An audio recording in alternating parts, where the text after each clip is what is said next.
Hey everyone, welcome to day 17 of my DC Universe Classics. In this series, every day we take a look at one of these awesome DC action figures by Mattel. Be sure to like and follow for day 18. If I can get to 500 followers across all platforms by the last day of this series, I will be doing a giveaway. And let me know down below which figure I should review next. Today we're looking at another Teen Titan with Starfire, who seems to have fallen off the shelf. Here is Starfire. Gotta say right off the bat, this is not one of my favorite figures.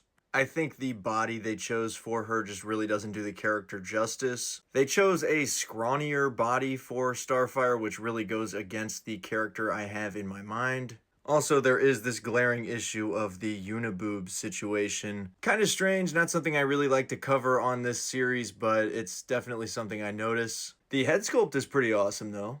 I like the details for her eyes and her makeup, as well as the hair looks really great. It has some nice paint shading in there. This is Starfire from her new Teen Titans appearance, or at least it's supposed to be. Some of the details are inaccurate, and the painted on suit details are super lazy in my opinion. Plus, these gauntlets are very inaccurate to the comic appearance. And again, these boots are even painted on. Pretty much all of the detail is painted on in this kind of glittery paint, and it looks kind of cool, but it's not great. The paint on mine is also a little bit sloppy. It should come as no surprise that this figure has pretty weak articulation. This is as far as her elbows can bend, which is really bad even for the late 2000s, early 2010s. That is as far forward as she can ab crunch. So yeah, we're really not working with the best figure here.